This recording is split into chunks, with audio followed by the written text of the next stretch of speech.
तुमच्या गुडघ्यावर पण खूप जास्त सूज आली आहे. तुम्हाला तो दाबल्यावर असं वाटतंय त्याच्यामध्ये पाणी भरलंय आणि तो खूप त्रास देतोय आणि तुम्हाला असं वाटतंय आता माझा गुडघा खराब झाला. पण थांबा, घाबरू नका.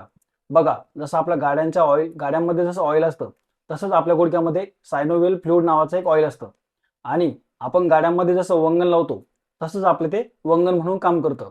पण मग हे खराब केव्हा होतं? जेव्हा आपल्या गुडघ्याला काही इजा झाली किंवा आपल्याला काही लागलं किंवा त्याच्यामध्ये इन्फेक्शन झालं, तेव्हा याच्यामध्ये पाणी जमा होतं. बघा, याच्यामागे काही कारणं असतात. पहिलं म्हणजे वय आणि वयानुसार झालेली हाडांची झीज. आपला गुडघा सतत काम करतो, त्याच्यामुळे त्याची झीज होते, त्यामुळे तिथलं पाणी वाढतं किंवा कमी होतं.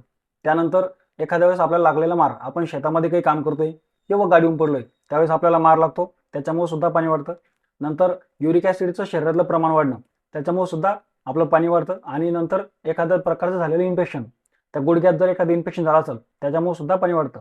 आता सर्वात मोठा मुद्दा, लोकांना असं वाटतं सुईनं जर पाणी काढलं तर आपला आजार 100% बरा होतो. अगदी चुकीचं आहे.